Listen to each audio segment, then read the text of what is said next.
అందరికి నమస్కారం. నేను శిరీష. ఈరోజు మనతో పాటు ఉన్నారు ప్రముఖ ఆధ్యాత్మికవేత్త శ్రీ శ్రీ నిత్య విద్యానంద భారతి స్వామి గారు. గురుగారితో మాట్లాడదాం. ముఖ్యంగా గురుగారు ఈరోజు పాచికల ద్వారా జాతకాలు చెప్తున్నారు. ఎవరికైతే తమ జాతకాలు చెప్పించుకోవాలనుకుంటున్నారో కమెంట్ రూపంలో వాళ్ళ డేట్ ఆఫ్ బర్త్డే అన్ని కమెంట్స్ చేసి చెప్పండి. నెక్స్ట్ ఎపిసోడ్ లో గురుగారు మీ జాతకాలు చెప్తారు. ఇప్పుడు ముఖ్యంగా గురుగారితో మాట్లాడదాం. గురుగారు నమస్కారం. నమస్కారం. గురుగారు, అసలు ఈ పాచికలు గవ్వల శాస్త్రం అంటే ఏంటో ముందుగా తెలియజేయండి. తప్పనిసరిగా తల్లి, అనాది కాలం నుంచి వస్తున్నటువంటి పూర్వకాల పద్ధతిలో భూత భవిష్యత్ వర్తమాన కాలాలను కాలానుగుణంగా ఆత్మ సాక్షాత్కారముతోటి, దేహ సాక్షాత్కారముతోటి, సాధనానుష్ఠానముతోటి గురువుల పరంపర నుంచి వచ్చేటువంటి ఒక అద్భుతమైనటువంటి అనుగ్రహ యోగం తల్లిది. అంటే వాస్తవికంగా చెప్పాలి అంటే పాచికలు గవ్వల శాస్త్రం అనేటువంటిది సాక్షాత్తు భగవత్ సంకల్పంతో ఆయన పలికిన మాటే మీతో పలికించడం. అంటే ప్రస్తుతానికి ఇప్పటికిప్పుడు నా పరిస్థితి ఎలా ఉండబోతుంది, రేపొద్దున ఎలా ఉండబోతుంది, ఎల్లుండి ఎలా ఉండబోతుంది, ఇప్పటికిప్పుడు ఎలా ఉండబోతుంది, ఈ క్షణాన్ని మన స్థితిగతులు ఏంటనేటువంటిది వెంటనే తెలుసుకునేటువంటి పరిష్కార మార్గం. మీరు గమనించండి, పాతకాలంలో ఏదైనా యుద్ధానికి వెళ్తున్నారనుకో, ఇది ఎలా ఉండబోతుంది అంటే వెంటనే పాచికలు వేసి మనం గెలుస్తున్నామో గెలవలేమో, శత్రువులు ఎటు నుంచి వస్తున్నారు, ఏం చేస్తున్నారు, అలా మనం తెలుసుకునేటువంటి సందర్భాలు మనం చాలా సందర్భాల్లో విన్నాము, చూసాం. అలాగే ఇప్పుడు ప్రస్తుతానికి ఇప్పుడు జరుగుతున్నటువంటి విధానంలో అనేక రూపాలలో జాతక విధానాలు చూసుకుంటున్నారు. కానీ మనిషిని నడిపించేటువంటి కొన్ని ప్రకృతి ధర్మము, మనలో ఉన్నటువంటి ఆరా, అలా అనేక రూపాలలో ఒక మనిషిని కనపడకుండా నడిపించేటువంటి ఒక మహాశక్తి, వీటన్నింటిని అనుసంధానం చేస్తూ భవిష్యత్తు ఎలా ఉండబోతోంది, ప్రస్తుతం ఎలా ఉంటున్నారు, భూతం అంటే పాస్ట్ ఎలా ఉంటుంది, ఈ విషయాలన్నీ కూడా మనం సంపూర్ణంగా తెలుసుకునేటువంటి ప్రయత్నం చేయొచ్చు. డిసెంబర్ మాసంలో మిథున రాశి వారికి ఎలా ఉండబోతుంది అంటారు? ఎలాంటి జాగ్రత్తలు తీసుకోవచ్చు అంటారు? తప్పనిసరిగా తల్లి, డిసెంబర్ నెల మిథున రాశి వారికి ఎలా ఉండబోతుంది పాచికల ద్వారా చూసి తెలియజేద్దాం. పాచికలు ఏం చెప్తున్నాయంటే మిథున రాశి వారికి ఈ డిసెంబర్ నెలలో చాలా ఆనందకరమైనటువంటి యోగంగా ఉందని తెలియజేస్తుంది. పాచికల ద్వారా గవ్వల శాస్త్రం ఏం చెప్తుంది అని అడిగితే, వీరికి ఎంత అనుకూలంగా వస్తుందో అంతే త్వరగా అవకాశాలన్నీ పాడు చేసుకుంటారని ఒక పక్కన తెలియజేస్తుంది. అంటే ఈరోజు 10 రూపాయలు వచ్చాయని అనుకుందాం, ఈ డిసెంబర్ నెలలో ఆనందపడేలోపు 10 రూపాయలు ఖర్చు అయిపోతాయి. అలా అనమాట. ఇలా ఆనందం వచ్చి ఇలా అయిపోతుంది. ఎందుకనంటే ఒక దాంట్లోనేమో వీళ్ళకి చంద్రుడు అనుగ్రహం ఉన్నది, ఒక దాంట్లో రాహు అనుగ్రహం ఉన్నది. రాహు బాధ్యతాయుక్తుడు కాబట్టి ఎక్కువ బరువు బాధ్యతలు వాళ్ళ భుజస్కంధాల మీద వేస్తాడు. ఈ నెలలో మీరు ఎప్పటి నుంచో చూస్తున్న 50,000 రూపాయలు ఈ నెలలో మీకు ఖచ్చితంగా వస్తాయి, వెంటనే ఖర్చు అయిపోతుంది. ఏదో పని కోసం ఎదురు చూస్తారు, అయిపోతుంది, వెంటనే క్షణిక విధానంలోనే అన్నీ జరిగిపోతాయి. అలా ఉంటుంది తల్లి మిథున రాశి వారికి, ఒక మాటలో చెప్పాలంటే. ఇప్పుడు మీరు వివరంగా అడిగితే నేను తెలియజేస్తుంటాను. ముఖ్యంగా గురుగారు, మరి విద్యార్థులకు ఎలా ఉండబోతుంది? వాస్తవికంగా తల్లి, చాలా సందర్భాలలో మనం రాశులు చూస్తున్నప్పుడు విద్యార్థులకు పట్టింపు ఉంటుందా ఉండదా మనం అనుకుంటూ ఉంటాం. పిల్లలు చదువుతున్నారు, ఈ రాశి వాళ్ళకి ఎలా ఉంది, నేను పాస్ అవుతానా ఫెయిల్ అవుతానా, నాకు ఫస్ట్ ర్యాంక్ వస్తుందా సెకండ్ ర్యాంక్ వస్తుందా, మా వాడికి సీట్ వస్తుందా రాదా, ఇలాంటివన్నీ పరిగణలోకి తీసుకోవచ్చు. అసలు అనుకూలంగా ఉంటుందా లేదా అనేటువంటిది కూడా చూద్దాం. అలాగే గురుగారు, విద్యార్థుల గురించి తెలియజేసేటప్పుడు విద్యార్థులు స్త్రీలు ఉంటారు, పురుషులు ఉంటారు, అమ్మాయిలు అబ్బాయిలు. సో అబ్బాయిలకు ఎలా ఉంది, అమ్మాయిలకు ఎలా ఉంది? అలాగే తల్లి, పురుషులకు మిథున రాశి వారికి డిసెంబర్ మాసంలో పరీక్షలకు సంబంధించినటువంటి ప్రయాణాల్లో చాలా జాగ్రత్తలు పాటించాలి. ఎందుకనంటే వీరు ఎక్కువగా ఈ నెలలో ఒత్తిడికి గురయ్యేటువంటి అంశాలు ఎక్కువగా ఎదురవుతుంటాయి. ఎక్కువగా ఇళ్లలోంచి ఎక్కువ ఒత్తిడి ఎదురవుతుంటుంది మిథున రాశి వారికి, పురుషులకు. ఇప్పుడు స్త్రీ అంటే బాలికలకు ఎలా ఉందో చూద్దాం. విద్యార్థి దశలో ఉన్నటువంటి స్త్రీమూర్తులు ఎవరైతే ఉన్నారో వీరికి కాస్త యోగంగా ఉన్నది. అంటే మిథున రాశి వారికి బాలికలకు విద్యలో ఈ నెలంతా కూడా చాలా యోగకరమైనటువంటి సమయం ఉంది. పాచికలు ఏం చెప్తున్నాయి చూద్దాం. ఓవరాల్గా విద్యార్థులకు మిశ్రమమైనటువంటి ఫలితాలు. అంటే 2 రోజులు బాగుంటుంది, మళ్ళీ 4 రోజులు ఆటంకాలు, మళ్ళీ 5 రోజులు బాగుంటుంది, మళ్ళీ ఒక వారం రోజులు ఇబ్బందులు. అంటే ఒక పరీక్షలో బాగుంటుంది, ఒక పరీక్షలో సరిగా ఉండదు. విద్యార్థి దశలో కూడా ఈ రోజు చాలా హ్యాపీగా మిత్రులందరితో బాగుంటారు, రెండో రోజు మళ్ళీ గొడవలు పెట్టుకుంటుంటారు. అంటే చాలా వరకు అప్ అండ్ డౌన్స్గా ఎక్కువగా ఉంటారని చెబుతుంది ఓవరాల్గా ఇరువురికి కూడా. కానీ స్త్రీమూర్తులకు మాత్రమే ఎక్కువగా విద్యలో యోగకరమైనటువంటి సమయం ఉంది ఈ నెలలో. అలాగే గురుగారు మరి డిసెంబర్ మాసంలో ముఖ్యంగా ఎవరైతే వ్యాపారం చేస్తున్నారో వారికి ఎలా ఉండబోతుంది అంటారు? డిసెంబర్ నెలలో ఓవరాల్గా వ్యాపారం, అది ఏ వ్యాపారమైనా కానీ ఎలా ఉందో కూడా మనం తెలుసుకోవచ్చు. చాలా వ్యాపారాల్లో ఎప్పటి నుంచో నష్టాలు చవి చూస్తున్నటువంటి వాళ్ళు వ్యాపారాన్ని తీసేద్దామని అనుకునే నిర్ణయానికి వచ్చినటువంటి వాళ్ళు ఖచ్చితంగా తీసేయడమే మంచిది తల్లి.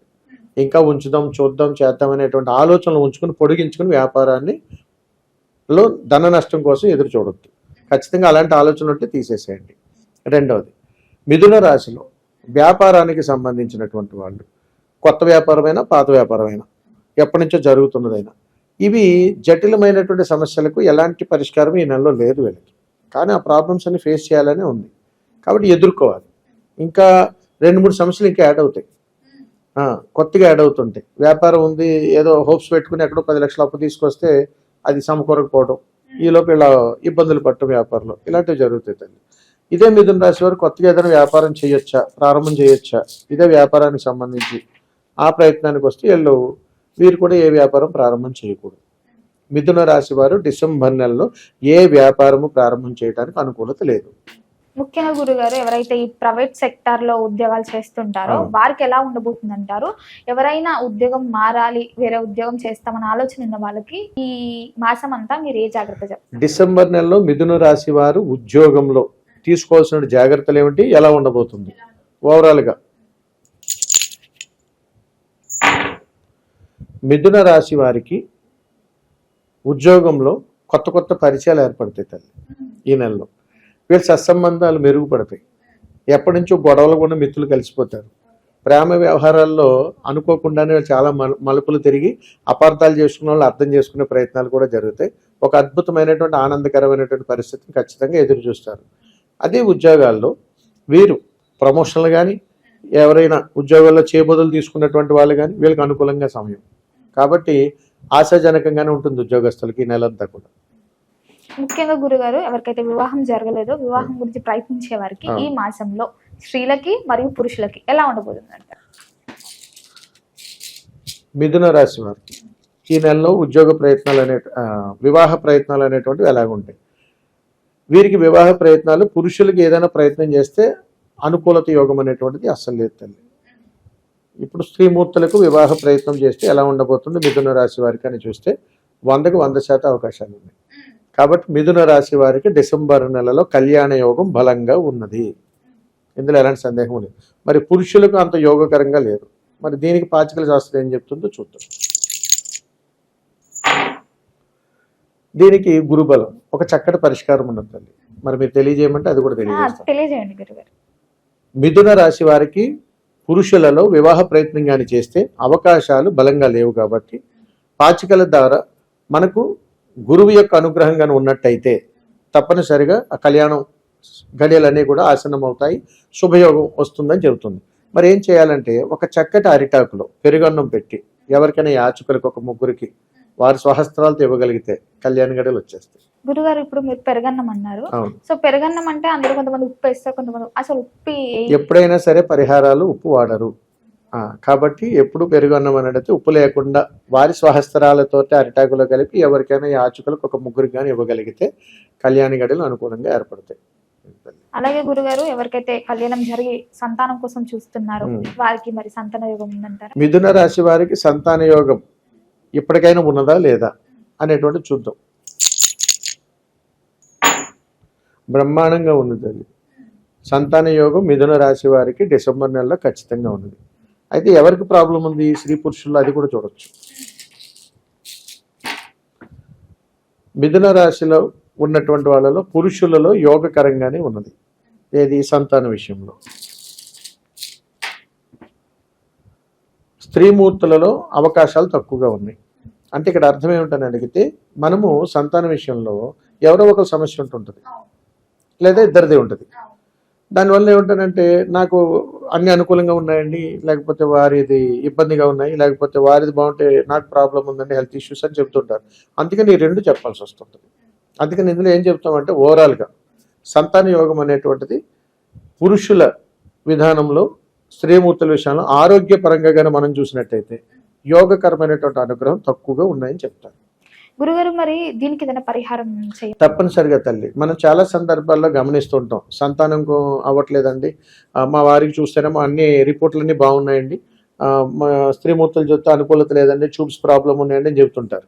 లేకపోతే ఒక్కొక్కరు స్త్రీమూర్తులు బాగున్నారని వారికి అనుకూలంగా లేదండి అని చెబుతుంటారు. అందుకని దీనిని ఆ కోణంలో కానీ చూసినట్టయితే వీరు సంతానానికి సంబంధించినంత వరకు కొన్ని రకాల పరిహారాలు కానీ చేసుకోగలిగితే కాస్త యోగకరమైనటువంటి అనుగ్రహం ఉంటుంది. మరి ఎలాంటి యోగకరం చేయాలి అని అడిగితే ఏదైనా ఒక ఆదివారం రోజు కానీ మంగళవారం రోజు కానీ ఈ ఇళ్ళు ఏ ఊరిలో అయితే జన్మించారో ఆ ఊరు గ్రామదేవతకు పసుపు, కుంకుమ, గాజులు, చీర క్రమం తప్పకుండా 3 నెలలు ఇవ్వగలగాలి. అంటే గురుగారు ఇప్పుడు మనము సంతానం గురించి మాట్లాడుతాం కదా, పురుషులు ఉంటారు, స్త్రీలు ఉంటారు. అవును తల్లి. సో పురుషుల అంటే అమ్మాయి ఎక్కడ పుట్టిందో అమ్మాయి గ్రామానికి, అబ్బాయి ఎక్కడ పుట్టిందో అబ్బాయి గ్రామానికా, లేకపోతే ఒక గ్రామానికి? ఎవరి దాంట్లో ఇబ్బంది ఉన్నదని దంపతులు ఇరువురు భావిస్తున్నారు, వారు తీసుకునేటువంటి డాక్టర్ల సూచన మేరకు దాన్ని యోగకరంగా తెచ్చుకోవడం కోసం వీరు ఏ గ్రామంలో అయితే జన్మించారో ఆ గ్రామదేవత అనుగ్రహంగానే ఉంటే సంతానం ఖచ్చితంగా కలుగుతుంది. అది తల్లి.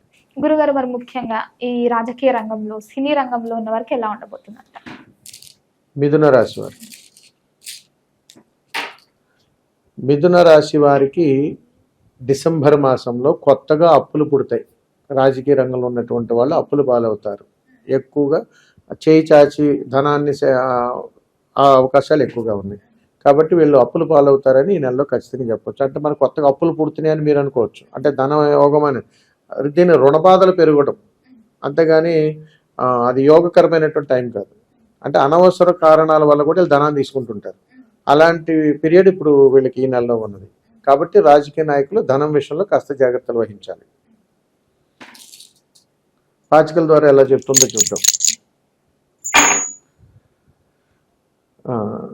పాచికల ద్వారా అయితే తల్లి, రాజకీయ నాయకులకు ఈ నెలలో ఇక్కడ నుండి 1 సంవత్సర కాలం వరకు కాస్త గడ్డు కాలంగానే చెప్తాం. మిథున రాశి వారికి ఏ విషయంలోనూ అడిగితే ధనం విషయంలోనూ, పలుకుబళ్ళ విషయంలోనూ, వీరు తలపెట్టేటువంటి పనుల విషయంలోనూ ఇవన్నీ కూడా స్లో ఉంటాయి. 1 ఇయర్ వరకు కూడా ఈ ప్రాబ్లం వీళ్ళకి అలానే ఉంటుంది. ఇది భవిష్యత్తు చెప్పొచ్చు. ప్రస్తుతానికైతే ఇప్పుడు నేను మీకు చెప్పినటువంటి సమస్యలు అవి. గురుగారు మొత్తం మీద ఈ మిథున రాశి వారు ఎవరైనా సరే ఎలాంటి పరిహారాలు చేసుకోవచ్చు అంటారు? ఏ దైవాన్ని పూజిస్తే ఇంకా అనుకూలంగా ఉంటారు? అలాగే తల్లి, మిథున రాశి వారికి ఎలాంటి పరిహారాలు చేసుకోవాలి డిసెంబర్ నెల మాసం మొత్తంలో అని అడిగితే, వీరు మీకు దగ్గరలో ఉన్నటువంటి ఏదైనా ఒక పుణ్య నది అందుబాటులో ఉంటే, వివాహం అయినటువంటి వాళ్ళైతే దంపతులుగా వెళ్ళే ప్రయత్నం చేయండి. వివాహం కాని వాళ్ళైతే తల్లిదండ్రులు ఎవరో ఒకరు సహాయ సహకారంతో వెళ్ళే ప్రయత్నం చేయండి. పుణ్య నది స్నానమాచరణ చేసి ఆ నది ఒడ్డున ఒక దీపాన్ని పెట్టడం అలవాటు చేసుకోండి. ఈ డిసెంబర్ నెలలో మీరు పుణ్య నది స్నానం చేసి ఒక దీపాన్ని కానీ పెట్టినట్టయితే ఇప్పటివరకు ఏదైతే ఉపద్రవాలు మనల్ని పొంచి ఉన్నాయో వీటన్నింటి నుంచి అధిగమించి మంచి ఫలితాలు పొందేటువంటి అవకాశాలు వస్తాయి. వీరు ఈ నెలంతా కూడా వీరు ఆరాధించవలసినటువంటి దైవము ఈశ్వరుడు. కాబట్టి ఆ పరమేశ్వరుడి యొక్క నామస్మరణ, ఓం నమ శివాయ అనేటువంటి పంచాక్షరి మంత్రాన్ని మనన చేసుకుంటూ ఉండాలి. అలా చేసుకున్నట్టయితే ఈ నెలంతా కూడా వీరికి కాస్త ఆశాజనకమైనటువంటి ఫలితాలు పొందేటువంటి అవకాశాలు ఉన్నాయి. గురుగారు మొత్తం మీద ఓవరాల్ గా చూసుకుంటే డిసెంబర్ మాసంలో మిథున రాశి వారికి ఎలా ఉండబోతుంది, పాచికల ద్వారా, గవ్వల ద్వారా తెలియజేసినందుకు ధన్యవాదాలు. శుభం తల్లి, నమస్కారం.